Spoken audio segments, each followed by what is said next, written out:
everyone, welcome back to my YouTube channel. So basically in this video we are going to talk about economics coming from humanities student, जो rarely लोगों को मिलता है क्योंकि मुझे भी नहीं मिला था बहुत ज़्यादा opinion from a humanities student. So we are going to start with both of your books, that is macroeconomics and Indian economic development. Let's start with macroeconomics. So the rule here for macroeconomics is to not study from NCERT. Yes, it's coming from me who always says that stick to NCERT. NCERT से मत पढ़ना, कुछ समझ ही नहीं आएगा. Macroeconomics is based on concepts. जब तक आपको concept नहीं समझ आएंगे तब तक आप नहीं पढ़ पाओगे. ठीक है. So there was this query कि हमें कौन सी refresher use करनी चाहिए for macroeconomics. So see, there are multiple refreshers in the market. One is Jain and Ori, another one is Sandeep Garg. The two popular ones that usually teachers suggest. You can use any one of them because content same रहता है, concepts की clarity same रहती है. It's basically किसकी language ज़्यादा easier है. मुझे ऐसा लगता है कि Jain and Ori is better than Sandeep Garg. Why? Because वो मेरे लिए काम करी, right? So things that work for you is good, right? So I would suggest you all to go with Jain and Ori अगर आपको choose करना है. Coming from my personal opinion, rest it's your choice, whichever book you want to choose or even you want to study from NCERT. ठीक. So then Jain and Ori is very extensive book, like very very extensive. अगर यही सवाल को मुझसे 3 महीने पहले पूछ रहा होता कि Jain and Ori में क्या क्या पढ़ना है, I would have said पूरा पढ़ के जाओ. ठीक है. Today I'm not going to say पूरा पढ़ के जाओ. Why? Because right now it's really important to focus on your examination because it's just in February. अभी तो pre boards चल रहे होंगे, almost first pre board खत्म भी हो गया होगा, right? So I would suggest you all to do those topics which are coming in the examination. Now exactly कहाँ पे आपको topics मिलेंगे जो exam के अंदर आ रहे हैं या फिर जो आपको Jain and Ori में से पढ़ने हैं, ठीक है? So I am adding the first link of syllabus and multiple times I've seen that people do not even follow syllabus. Like किसी को पता भी नहीं होगा officially CBSE का syllabus क्या होता है. वो जो सबके प्री बोर्ड्स में से बॉक्सेस में चैप्टर के नाम आते हैं, लोगों को लगता है that is the syllabus. Dude, that's not the syllabus. CBSE अपने सिलेबस को प्रॉपरली डिफाइन करता है कि इस चैप्टर के अंदर ये पोर्शंस हैं जो आपको पढ़ने हैं and all that. CBSE suggestive readings भी प्रोवाइड करता है. Now before continuing further, suggestive reading से मुझे याद है, अगर किसी को सिर्फ like does not want tips and only want PDFs and descriptions and वो सारी चीज़ें, so please pause, just description पे जाना. I would have attached syllabus, then all the every resource that I'm going to use or show in this video, सब कुछ उसके अंदर add कर दिया. टाइम मत वेस्ट करो, सीधा उसको यूज़ करके whatever method feels good सीधा वो फॉलो करो because bro time is very precious right now. ठीक है. So let's start with macroeconomics again. Jain and Ori में मैं सिलेबस की लिंक अटैच कर दूंगी जिसके अंदर पूरा नीचे तक स्क्रॉल करके जाओगे, you will find कि पर चैप्टर के अंदर क्या क्या जो चीज़ें हैं जो CBSE is going to ask वो क्लियरली मेंशन करके रखता है. Now that is the fact, low CBSE हर चीज़ को इतना क्लियरली मेंशन कर देता है बट हम सोर्सेज में भटक जाते हैं. सो वी डोंट अंडरस्टैंड कि एग्जैक्टली हमने पढ़ना क्या है, कहाँ से पढ़ना है. Okay. Now the first thing first, जो हमारा सबसे पहला चैप्टर है that I made notes about is national income and its aggregate. So इसके अंदर मेंशनड है क्या क्या चीज़ें पढ़नी. आई वुड सजेस्ट कि एग्रीगेट्स को बहुत क्लियरली समझ लेना. पहले एग्रीगेट्स को समझना, फिर उसके सारे के सारे मेथड्स को समझना because it will help you to get a conceptual understanding of how different aggregates are. And aggregates are so easy. Once you get to know what aggregates are, national income is nothing. And Jain and Ori के अंदर specifically I would suggest एक एक question करके जाना because ये जो questions होते हैं ना, is this particular thing added in national income, is this is a part of domestic income, ये जो टर्म्स है इतने ज़्यादा confusing हो जाते हैं. इनकी क्लैरिटी रख के रह जाना कि क्या चीज़ डोमेस्टिक इनकम का पार्ट है, क्या चीज़ नेशनल इनकम का पार्ट है, एवरीथिंग. ठीक है. And now I can even show you this thing if you can सी कि आपके नेशनल इनकम के अंदर क्या आ रहा है. So what is macro economics, ये वाला जो क्वेश्चन है ये यूजुअली ऑब्जेक्टिव फॉर्मेट में आ सकता है. ठीक है. देन जो सर्क्यूलर फ्लो ऑफ इनकम है ये इजीली आपके शॉर्ट नोट्स वाले आंसर्स में आ सकता है. एग्रीगेट्स ऑफ नेशनल इनकम, ये जो सारी की सारी चीज़ें हैं, ये जो मैंने अभी लाइक हाईलाइट करके आप लोगों को बताया, प्लीज़ इस पर सबसे ज़्यादा फोकस करना. न्यूमेरिकल एक आता ही आता है, ऑप्शन के अंदर आएगा लेकिन आएगा. न्यूमेरिकल्स बहुत सारे करके जाना. And personally I would suggest जेन एंड ओरी का हर एक क्वेश्चन करके जाना जो भी उसकी बैक साइड पे दिया हुआ है एंड जो भी इन टेक्स्ट क्वेश्चंस इसके अंदर आते हैं, multiple questions come from there. ठीक है.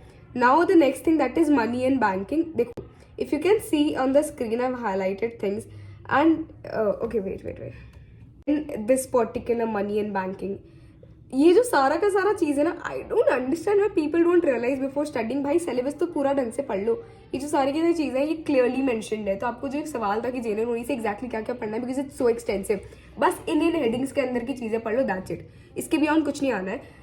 एंड हर एक एक सवाल का जवाब देना आना चाहिए आपको। जेनरल नॉलेज के अंदर सैम्पल आंसर्स भी होते हैं, जब आप हॉट्स क्वेश्चन या फिर question at the back, I forgot उसको क्या बोलते हैं जेएनएन ओरी के अंदर। Macroeconomics, be rest assured, just go and do जेएनएन ओरी under these topics that I've told you. Determination of income and employment might be a little tricky. मेरे लिए तो फॉरेक्स था बहुत ट्रिकी, लाइक मुझे आज तक नहीं आता। Also balance of payment on government budget, भाई ओनली फोकस ऑन जेएनएन ओरी। मेरा फॉरेक्स वाज सो बैड, मतलब when I was solving past year question paper मेरा ऑलमोस्ट सारे आंसर सही आ रहे थे, बट मेरे फॉरेक्स में बहुत गलतियां हो रही थी। लाइक मैं एक भी क्वेश्चन फॉरेक्स का बना ही नहीं पा रही थी। फिर तो my school teachers help me to get out of that forex. और मेरे पेपर के टाइम फॉरेक्स का इतना ईजी क्वेश्चन आया था, मुझे इतना बुरा लगा था, बट ओके, फोकस ऑन जेएनएन ओरी। अगर स्टिल कंसेप्चुअल क्लैरिटी नहीं मिल रही है मैक्रो इकोनॉमिक्स के अंदर, there is this YouTube channel called Rajat Arora sir का यूट्यूब चैनल, उसके दैट यू कैन सी। वो बहुत बहुत टू द पॉइंट बातें करते हैं, बहुत सीबीएसई के अकॉर्डिंग बातें करते हैं। ऑल्सो उसके अंदर आई पर्सनली फील लाइक कि जो उनकी रीसेंट वीडियोज हैं उसकी जगह जो उनकी पास्ट वाली videos, like recent videos are very good, but उसकी जो पुरानी वीडियोज है ना, दे आर अमेजिंग। लाइक उनके अकॉर्डिंग आप चीज़ें करो, कंसेप्चुअल क्लैरिटी इतनी हाइट पे अचीव हो जाती है ना, ठीक है। Indian economic develop, so focus Indian economic development के अंदर शॉर्ट नोट्स बना के काम करना। उसके अंदर भी सीबीएसई में जो पीडीएफ मैंने आपको डिस्क्रिप्शन में दिया है ना, सिलेबस करके दिया होगा, ठीक है, उसके अंदर देख लो क्या क्या चीज़ें आ रही हैं, उनके अकॉर्डिंग आंसर फ्रेमिंग करना स्टार्ट कर दो। एंड सिर्फ और सिर्फ एनसीईआरटी पे फोकस करना। नाउ एनसीईआरटी जो है इंडियन इकोनॉमिक डेवलपमेंट की रिवाइज्ड एडिशन फॉलो करना, ठीक है। नाउ रिवाइज एडिशन कहाँ मिलेगा? सीबीएसई की वेबसाइट पे। I even attach a link CBSE का एक्चुअल उसका एनसीईआरटी का for Indian economic development. Indian economic development बहुत डिटेल में पढ़ने की कोशिश करना, बिकॉज जो ऑब्जेक्टिव्स होते हैं एकदम टू द पॉइंट आते हैं, मतलब बुक में से लाइन उठा के दी जाती है। सो प्लीज इंश्योर कि आप अच्छे से सारी की सारी चीजें पढ़ रहे हो। सैम्पल क्वेश्चन पेपर के अंदर बहुत सारे लोगों को लगता है when they see sample question paper कि भाई it's so difficult. Again understand the logic. आप पहली बार किसी पेपर को देख रहे हो, आपको वो चीज़ कैसे समझ आएगी, आपको वो चीज़ डिफिकल्ट लगेगी। इसीलिए प्री बोर्ड 1 डिफिकल्ट लगता है, प्री बोर्ड 2 ईजी लगता है और फाइनल बोर्ड ज़्यादा ईजी लगता है, बिकॉज आप सेम सिलेबस का जब 3 बार पेपर देखे होगे ऑब्वियसली चीज़ें आपको ईजी लगेंगी, राइट। सो इस चीज़ का ध्यान रखना। अब one thing that I want to tell you all is, जब आप सैम्पल क्वेश्चन पेपर्स को सॉल्व करते हो, यू विल रियलाइज कि बहुत ज़्यादा ना आपको कंफ्यूज करने की कोशिश की जाती है। For example, can you see the sample question paper के अंदर ये जो 15th क्वेश्चन है, it's from the macro economics. यहाँ पे इन्होंने ये जो यूनियन फाइनेंस मिनिस्टर से यहाँ तक का दिया ना, that is an information which is giving context. हम इतना बड़ा क्वेश्चन देख के ऐसे हड़बड़ा जाते हैं कि भाई ये कौन सा क्वेश्चन मिल गया। क्वेश्चन तो एक्चुअली इस वाले के अंदर है। हमें क्या करना है, हमने बस this is the question, that's it. And ये जो assuming the margin MPS to as 20% है, ये एक्स्ट्रा इन्फॉर्मेशन है जिसके बेसिस पे आपको आंसर बनाना है। सो क्वेश्चन सिर्फ यहाँ से यहाँ तक है, उसके ऊपर जो सारी की सारी चीजें दे रखी है ना, that is to provide contextual understanding, that's it, है ना। और नंबर्स लेने हैं, तो डरना नहीं है whenever a context is given। सिर्फ कॉन्टेक्स्ट दिया गया आप लोग को। तो यूजुअली मेरे साथ भी होता था, मेरे को लगता था इतना बड़ा क्वेश्चन है, बड़ा क्वेश्चन नहीं है, क्वेश्चन छोटा ही है, कॉन्टेक्स्ट दिया गया है to understand the framing of the economy उस पर्टिकुलर थिंग के टाइम पे। Things that work for me might not work for you. I am just here sharing out my experiences and the things that I did. I cannot guarantee that everything that I say will work for you, because it definitely might not, right? Because we all are different, we all have different perceptions, different things. तो उस चीज़ का ध्यान रखना है। Answer writing के ऊपर इतना ज़्यादा फोकस नहीं करना है। इकोनॉमिक्स एकदम टू द पॉइंट बातें करता है, बहुत लंबा बढ़ा चढ़ा के लिखने की इतनी ज़रूरत नहीं है। Humanity students might have a little difficulty here, but don't worry, बस टू द पॉइंट लिख के आना है। जो क्वेश्चन ने पूछा है उस अकॉर्डिंग चीज़ें को लिख के आ जाओ, दैट्स इट, बाकी कुछ नहीं करना है। Now we are going to come to the extra sources. Again, extra sources के अंदर there are 2 very prominent sources that I want to talk about. अगर आपको आपके प्री बोर्ड्स में आपने कुछ भी नहीं पढ़ा है और आपको बस एस करके आना है आपका इकोनॉमिक्स का paper, there are 2 or 3 things that I'm going to show you in this video, and I know no one must have talked about it. Basically this is the same syllabus. ये जाके देख सकते हो, मैंने attach किया आपके उसमें। यहाँ पे प्रिस्क्राइब्ड बुक्स करके लिखा हुआ है, ठीक है। एंड यहाँ पे introductory micro economics NCERT, Indian economic development, supplementary reading material in economics. तो मैंने बता दिया मैक्रो इकोनॉमिक्स एनसीईआरटी ज़्यादा मत फोकस करना, इंडियन इकोनॉमिक डेवलपमेंट एनसीईआरटी पे फोकस करना। Now what is this fifth point? किसी ने कभी गौर करने की सोचा है सीबीएसई ने ये क्यों ऐड किया होगा? What is this all about? So this is the secret source I was telling, ठीक है? Know what is this? This is the supplementary reading material in economics. This was basically made for like 2008 का examination, but concept तो नहीं बदलते हैं ना economics के अंदर, concept same रहते हैं, data बदल सकता है, वो सारी चीज़ें बदल सकती है, but concept तो same रहते हैं. So you'll find like notes, actual CBSE ने notes बना के दिया आप लोगों को, तो अगर आपको जल्दी जल्दी से हर चीज़ को ब्रश अप करना है, इसके अंदर सारे के सारे notes दे रखे हैं. एंड ये वाली जो वीडियो है that is also being attached in the description as supplementary reader for economics करके. Please go through this and your entire pre-boards and honestly boards will also be sorted. If you're following me since बहुत पहले से, तो I definitely want you to have conceptual grasp by, because I think maximum of you must be preparing for CUET also. CUET में सिर्फ ये supplementary reader पढ़ने से कुछ नहीं होता. So I want कि आप simultaneously prepare करो. इसीलिए I want कि आप boards के लिए बहुत deep understanding रखो चीज़ों के बारे में, ठीक है? एक तो ये this one source that I wanted to tell you, इसका डिस्क्रिप्शन मैंने ऐड कर दिया. Second, this practice question of 2021-2022 term 1 class 12 economics. इसके अंदर क्या है? इसके अंदर मल्टीपल MCQs है. इकोनॉमिक्स के अंदर मैंने क्या बताया था, सब्जेक्टिव्स रिपीट होते हैं. Subjectives almost you going to find repetitive questions, but objective major problem आ सकती है.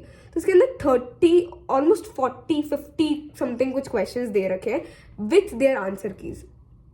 Please go and solve that particular question paper. It will be of so much help अगर आप ऑब्जेक्टिव्स के पर्सपेक्टिव से चीज़ों को देखने की कोशिश करोगे, ठीक है?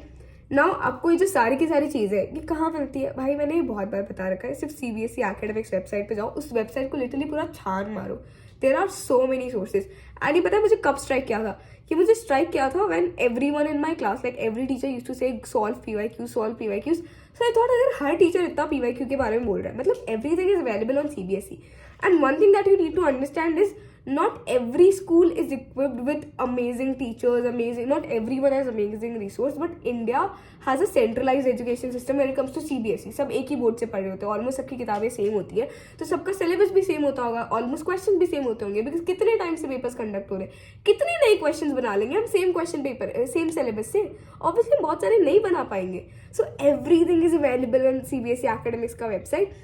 माई work is to tell you where you can find those resources, how I use those resources, and what was the things I worked. At the end of the day, you are the one who's supposed to work. Please do not go and watch every single YouTube video behind economics की strategy, because यार strategy जंग लड़ने थोड़ी जा रहे हैं कि strategy बनाएंगे हर चीज की.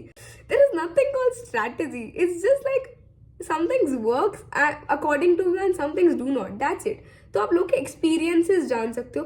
And please do not blindly follow किसी एक इंसान की स्ट्रैटेजी. और स्ट्रैटेजी जैसा कुछ नहीं होता है. सब लोग सेम क्वेश्चन पेपर फॉलो कर रहे होते हैं, सेम आंसर्स लिख रहे होते हैं. एंड आंसर्स कैसे लिखना है वो भी CBSE ने बता रखा है इनकी मार्किंग स्कीम के अंदर, सैम्पल क्वेश्चन पेपर्स के अंदर हर चीज CBSE ने बता रखी है. तो दिक्कत क्या आ रही है is my particular point. So if you have any queries related to economics or in class 12th or anything related that you want me to say about or you want me to reply back to you, just comment down that thing in the comment section and I would definitely try to reply everything back. So good luck guys, keep studying, keep working hard. Bye.